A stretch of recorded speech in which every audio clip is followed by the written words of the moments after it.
Hey guys, what's going on? Scott here at the Furrier's channel and just coming at you with another video. And we got some action figures to open. We still have DC Multiverse. We have a few more of those, and then we got a bunch of wrestling that came in, and man, it's just kind of like, it's not a whole lot, but whenever you kind of get a little lax to not opening stuff, your boxes start piling up. And also, we're still working on the chicken coop. This is week 2 or 3, well, weekend. It's been like one Saturday at a time and kind of half a Sunday. Kind of working on it with what time we have, and so it's been kind of like, oh my god, I just don't have time to do anything. So we'll just get into it. Let's check it out.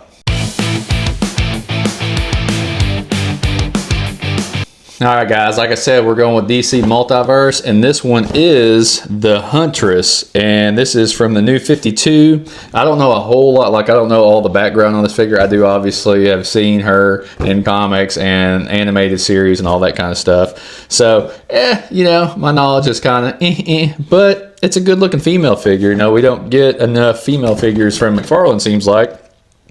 Or they're just coming up short. I believe I saw this one was at Walmart, I think. Pretty sure. But yeah, let's take a look at the box real quick. This says the Huntress number 23. It is a collector's edition, which just means a few more things in a bigger box, I guess. And on the side here, Huntress, new 52. We got some good looking back artwork there, back of the box artwork. I guess this is supposed to be like some new 52 work. Maybe, I don't know. You could tell me, like, yeah, it's new 52. Like, oh, that's cool. And I'd probably go right along with it. And in the box, we do have the card, face plates, hands, and a little hand crossbow pistol thingy. So we'll get the card out, see what kind of info it has on her, and we'll kind of go from there. So let's pop it open. All right, and right out of the box, and this one I might have to upgrade my scissors because these little twist ties that were in there, they were tough as all get out, and the scissors weren't doing anything. So obviously in the box we get the figure right here, we get our stand as usual, and then we get our card, which this one wasn't all sealed in the back, it was in the plastic shell there. And then we have face plates for this one, not head sculpts, well, it's head sculpts, but it's not full head. So we got 2 of those face plates there. Then we got 2 pairs of hands. We got some that look like they're doing something like whack. And then we got a couple of fists. They're so little you can't really see them. And then our little crossbow right here, which we got that. So we'll take a look at the back of the card real quick, see what kind of info it has on it there. Oh, that's weird. This, I don't know if this is a mistake. It says right there, I don't know if you can see that. I'll try to get it up close. Can you see that? It says Superman, the movie, 1978. So her real name is Helena Berthaniel, a crossbow-wielding urban warrior and a core member of the Birds of Prey. The Huntress takes aim against crime in the dark heart of the city. Caught in a struggle between her rage and her role as a superhero, Huntress has come to represent the darker shades of gray in Gotham. Boy, I was feeling like I couldn't hardly read that so well, but that's kind of funny how they messed that up. That's a misprint. It's like saying it's Superman the movie card. So wasn't a whole lot of info on that there, so let's hold on a second. We'll see if we can find some more. All right, so we pulled up some stuff, which it's kind of like, I'm kind of confused on what we were seeing here. It's just talking about the new 52 version of Huntress is a very different take on the character compared to earlier DC Comics continuity, and it's one of the more interesting reinventions from DC's 2011 reboot. In the new 52, Helena Wayne is what it says here, the daughter of Batman, Bruce Wayne, and Catwoman, Selina Kyle, but not from the main Earth. She comes from Earth 2, an alternate universe. Helena grows up as a trained hero under her parents.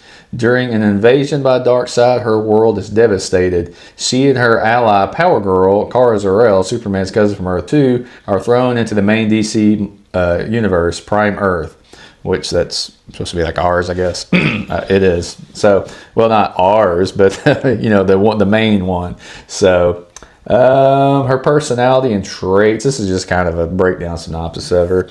So the Huntress is more emotionally driven and intense due to losing her entire world. Highly skilled, trained by Batman and Catwoman. Sarcastic and sometimes reckless, but deeply loyal. She balances Batman's discipline with Catwoman's independence and edge. says our key storylines. If you want to read the main appearance, check out World's Finest, the core series featuring Huntress and Power Girl on Prime Earth. Earth 2 shows her original world and background. Earth 2 World's End explains the Earth 2 storyline. Then we got talking about the key differences from the classic Huntress. Classic Huntress, yeah, this one's Helena Berthaniel, a Gotham mob daughter turned vigilante. New 52, it's Helena Wayne. In New 52, Helena Berthaniel becomes more of an alias rather than her true identity. Super confusing, but I was kind of curious about it. So she's kind of like Batman and Catwoman mixture, I guess, kind of. Even before that, I guess. I don't know. Maybe that's useful information for me, kind of, sort of.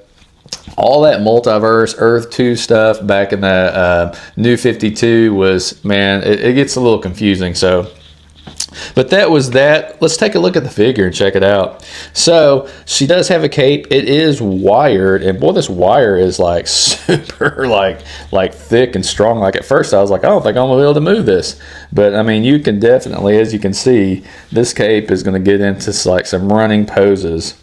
And just taking a look here, I'm about to put these old readers on here. She's got the boots with the high heels, so we know how that goes. So we might have some issues with that. All pinned as usual. Double jointed in the arms and the legs. Nice backside. They did a good job on their backside there. The head sculpt on the one that it comes with is pretty plain Jane, mouth closed. Ab crunch moves pretty well. I like the little belt action here with the little pockets on the side. Nothing out of the ordinary though. Pretty much. Let's see how she's going to stand here. Her little peg holes are like right centered there. She's even got a little toe bend, like a little tiny one. I don't know how that's going to go over, but let's see if we can. Oh no. I just dropped it and she's faceless. No! I guess we can take a look at a different face here though while we got it off. And the face plate changeouts aren't too terribly bad. As you can see, I popped it right on there pretty easily. The only thing I'm having problems with is getting her on the peg. So we got that in there. We changed the face plate out, which I said was pretty easy. And the funny thing is, looking at these, this one is a plain stern face, and man, okay, I see the difference now. I'm stupid. This one has more like what a Nightwing look would have without the little ears that she has there. And then the other one, man, like these two different plates, it's like I really don't. That's wild. Like I'm looking at it and I'm like trying to figure out what is the difference here. One is a slight smile on that one, and then the other one is just kind of a stern face. So not a whole lot of differences. I don't know if which one I like better though. Let's pop off this one and see. We're gonna take that off, and we put the smiling one on. It did have the stern one on. So that face plate, man, I don't know. It looks kind of weird. So we'll put the cape down there. I don't know. I'm kind of like, was it really necessary to have two like this? But we got it, so I guess we can't complain too much.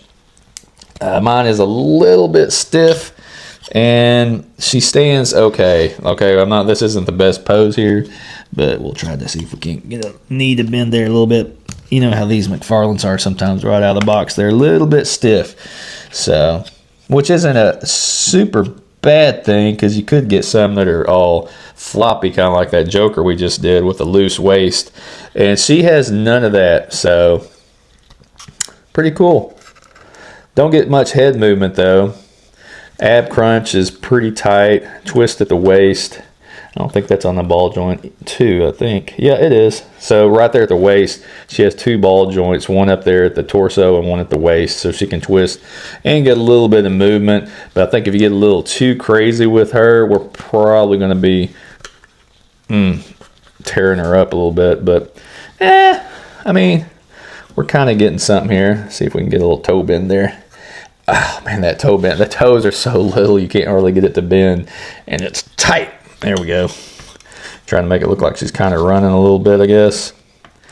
That is one thing about McFarlane figures too, is trying to get like in a running kind of pose with no real twist there at the thigh twist there, and a little bit of hindrance at the top there where their little super underwear is at. So, but yeah, that's kind of it. Just a real quick one there. We got the Huntress, another new 52 DC Multiverse from McFarlane. It's a pickup if, you know, we'll do like kind of like, it's not thumbs down. You remember the Joker was kind of, we had a pretty, kind of some letdowns there with that one. So, but yeah, there's the Huntress, guys. So that's it. Y'all have a good one. Till the next one. Later. Subscribe to my channel.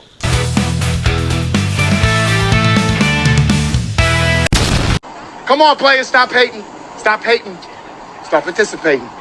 Start participating, star. Come on, twinkle, twinkle, baby. Twinkle, twinkle.